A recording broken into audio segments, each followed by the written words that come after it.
को हम डिकम्पोज करते हैं तो हमें गैस मिलती है, जिसमें कोल गैस। और लिक्विड है कोल से, जिसको हम कहते हैं कोल टार।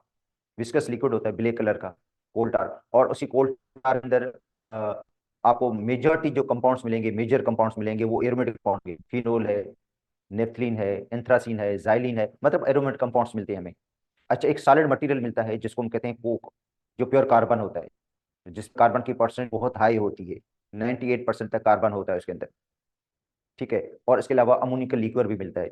तो ये मिल जाते हैं हमें कोल से, जो कोल है। ठीक है, तो पहले हम पढ़ेंगे कोल।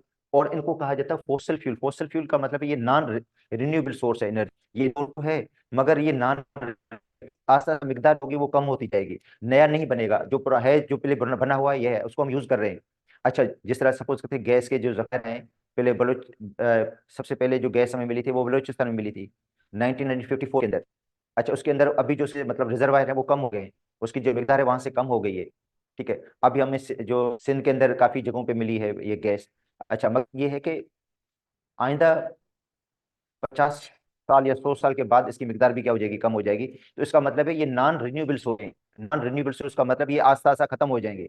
एक ऐसा सोर्स है जो रिन्यूएबल सोर्स है, जिस तरह सोलर है।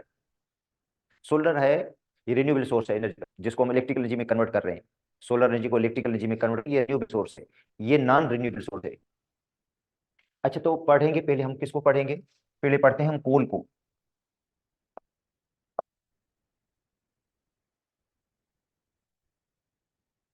तो डेट प्लांट्स और जो ट्रीज हैं, देखो डेड प्लांट्स और ट्रीज, उनके ऊपर बैक्टीरियल और केमिकल एक्शन से कन्वर्ट हो गया पीट।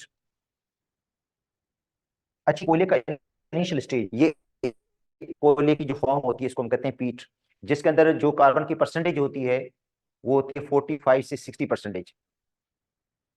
पीट के अंदर जो कोयले का परसेंटेज है वो कम होता है। ठीक है। इनिशियल स्टेज है कोयले की, इसको हम फ्यूल के तौर पर इस्तेमाल कर सकते हैं, खाना पकाने के तौर पर इस्तेमाल कर सकते हैं, एनर्जी के सोर्स के तौर पर इस्तेमाल कर सकते हैं, आग जलाने के तौर पर इस्तेमाल कर सकते हैं इसको, पीट को। अच्छा, इसके क्या हुआ, हाई टेम्परेचर और हाई प्रेशर पे, हाई टेम्परेचर और हाई प्रेशर पे ये जो था, जिसके अंदर कार्बन की परसेंटेज जो है वो 45 से 60% कार्बन। अच्छा, ये कन्वर्ट हो गया किसके अंदर, लिग्नाइट के अंदर। ये भी सॉफ्ट कोल होता है लिग्नाइट जो है, मगर इसके अंदर जो परसेंटेज है इसकी, वो 60 से 75% है। इसका मतलब है इसके अंदर कार्बन की परसेंटेज ज्यादा है कुछ। और ये जो थर्मे कोयला निकला है वो लिग्नाइट की फॉर्म है, ब्राउन कलर का होता है ये कोयला। ये कोयला ब्राउन कलर का है, और जिसके अंदर कार्बन की परसेंटेज प्रोड्यूस करने के लिए। अच्छा, जो लिग्नाइट है, इसके ऊपर जब हाई टेम्परेचर और हाई प्रेशर अप्लाई होगा तो ये कन्वर्ट हो गया बिटमस कोल के अंदर, सॉफ्ट कोल के अंदर।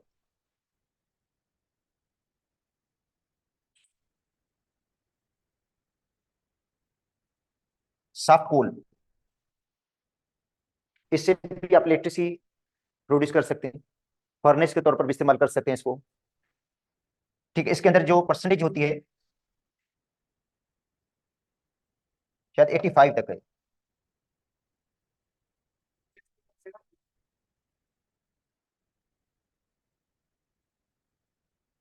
60 to 70% इसके अंदर कार्बन है,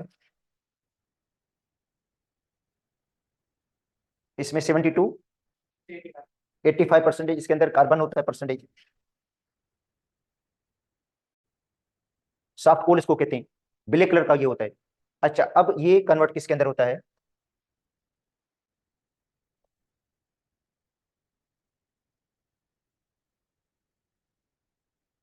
एंथ्रासाइट के अंदर।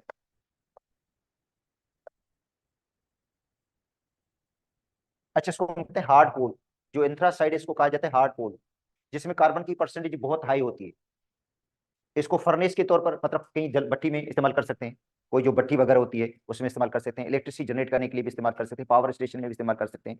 तो ये कोल की ये जो है डिफरेंट स्टेजेस हैं। ठीक है, कोल के डिफरेंट स्टेजेस हैं।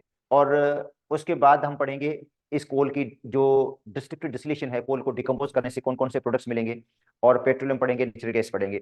तो मैं आपको बताना चाहता हूँ कि जितने भी सिलेबस के अंदर, मतलब ये जो पूरा चैप्टर पढ़ेंगे, अगर सपोज करते हैं, हालांकि ये सिलेबस के अंदर नहीं है, पीएमसी का सिलेबस देखोगे तो इंट्रोडक्शन ये नहीं है, उसमें main features of organic compounds है, ऑर्गेनिक कंपाउंड की जो प्रॉपर्टीज हैं वो हैं ऑर्गेनिक कंपाउंड्स की, वो ये नहीं है टॉपिक। मगर हम चाहते हैं, मैं आपको कंप्लीट जो है वो पूरा चैप्टर पढ़ा लूंगा, क्योंकि चैप्टर में किसी से भी क्वेश्चन आ सकता है, इसलिए जितने भी पीएमसी के चैप्टर्स हैं वो हम पूरे पूरे चैप्टर्स पढ़ लेंगे। मगर अगर सपोज करते हैं उसमें 3 टॉपिक होंगे, तो वो 3 टॉपिक नहीं पढ़ाऊंगा, मगर मैं आपको पूरा चैप्टर पढ़ा लूंगा। ठीक है, तो इस हिसाब से आप, अगर कोई कहीं से भी क्वेश्चन आएगा तो वो हल हो जाएगा।